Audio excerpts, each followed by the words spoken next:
Hi everyone, I wanted to talk to you about a solution that I found for my travels recently. I've just travelled for 4 weeks around lots of the USA actually, and I wanted a solution where I didn't have to take my laptop and hard drive and things like that. Due to the fact of luggage limits, we can only take 7 kilos on the plane. Unless you want to do check-in, you've got to be very, very careful about what you take on the plane. The other thing too was I wanted to make sure that I had enough cards and things like that for the whole trip that I had, especially due to the fact that I was going to be using the Sony a7R IV, which is such a high megapixel camera. I was worried that I may run out of storage space. So what happened was I got offered the chance to try this Gnarbox 2 out. So this isn't mine and I have to send it back after this review, but I have given it a really good test over the last 4 weeks and I've been really surprised with how well it works.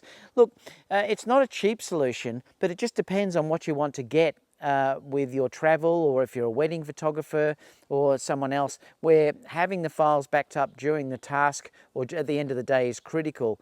And that's one of the things that you can use. Now, I have had a similar system to this before where you can just plug the card in, but it certainly doesn't work as well as what this system works. And I've been extremely happy with how this actually performed over the whole few weeks. In fact, each day when I did my backup, I travel with another photographer and also carry my wife, but at the end of the day I had done my backup on this and also backed it up to a second hard drive before Jerry basically was using the older system of using his laptop, and a backup drives from that had even started backing up.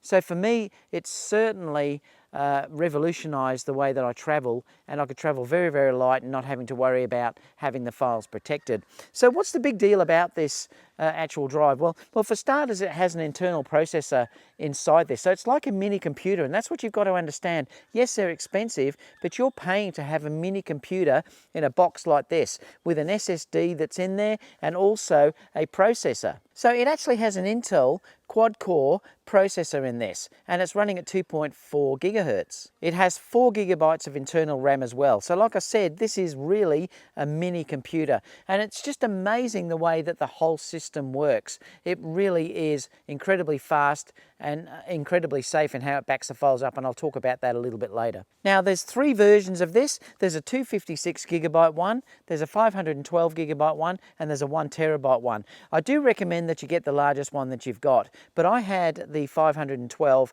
and I hadn't ran out for the whole trip, and that was a 4-week trip using the a7R IV. But I didn't shoot really that much video, so that was a big difference this time. If you were shooting a lot of video as well, you definitely would be better to go for the 1 terabyte solution. Now, the beauty of this system is it's just a one-touch backup. You can see inside here that all you'll do is there's an SD card slot through here, and there's also USB-C, and you can even do HDMI out as well. So there's multiple things that you can do from this interface, and in fact there's another USB-C port from the front here as well, and you can use that for things like charging up or whatever else you want to do. And the simple one-touch backup is really you just put your card into this slot, and then after you've started the unit, obviously, you can then just back it up.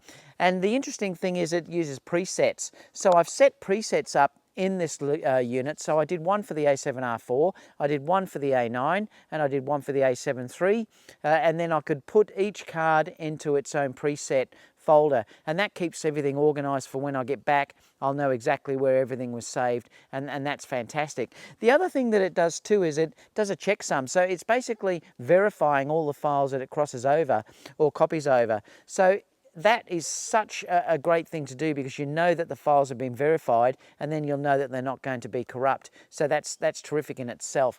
It also does incremental backups. So what it will do is, instead of backing up the whole thing over and over and over again, it will look for what's previously been backed up, and then it will only back up those new files. So that saves you incredible amounts of time, because you don't have to worry about, have I backed this up before or whatever. You just put the card in and it will only back up the latest and newest files. So that's fantastic as well. The whole unit too is protected from the weather. You can see that it's got this very, very strong rubber type covering, so it's waterproof, it's dustproof, and shockproof as well. So it's really good. If you're running multiple batteries, you can just take the battery off and put another battery in as well if you wanted to go about it that way.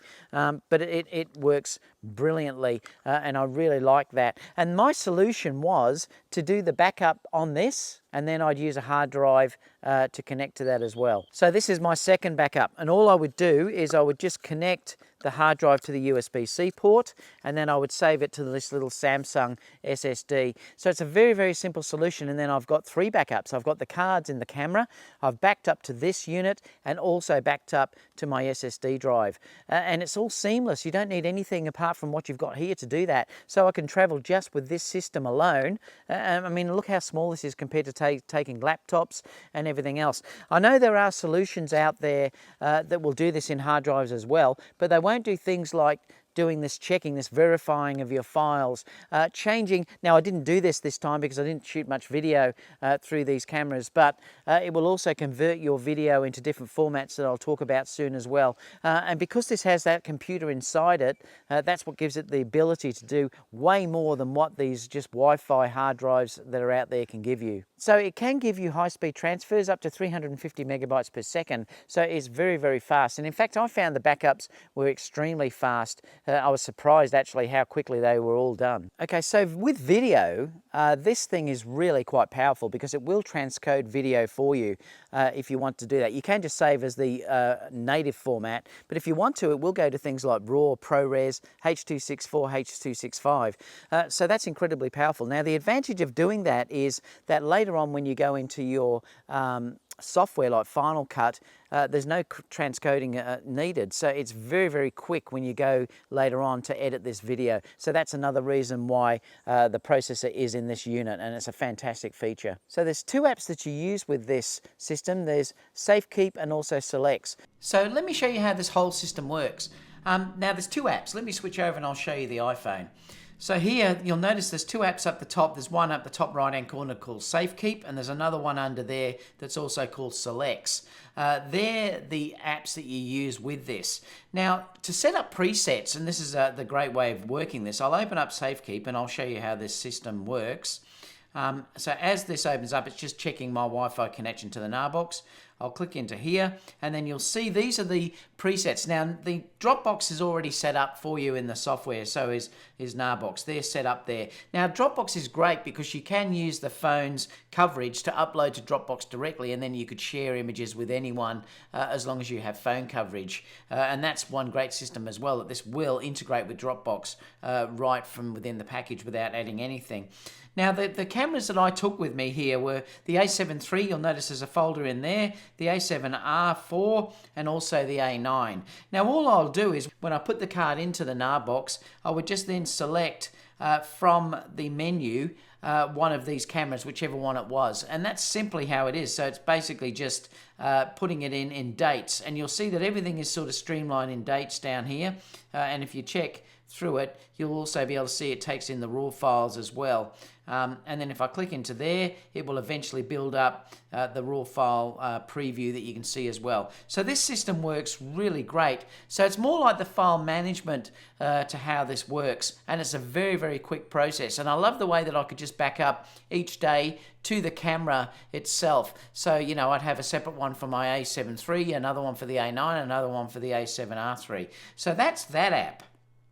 And you can see there's a preset button down the bottom where I can create a new preset if I wanted to create a new preset here. And that's how I did that. It's very, very simple, very intuitive, and I love the way that that worked.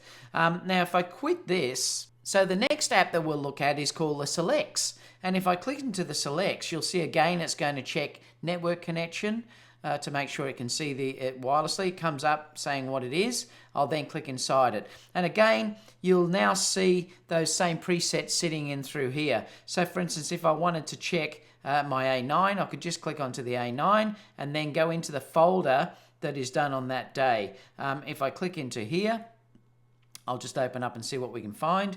But what's so good about this system now is that I can now click on Select. Now there's a little Select at the top there, you can see that. Now if I click on that, Select, then you get the option to just choose the images that you want to add ratings and things like that to, and I'll show you how that works. So I'm just going to say I'll grab just 5 of them.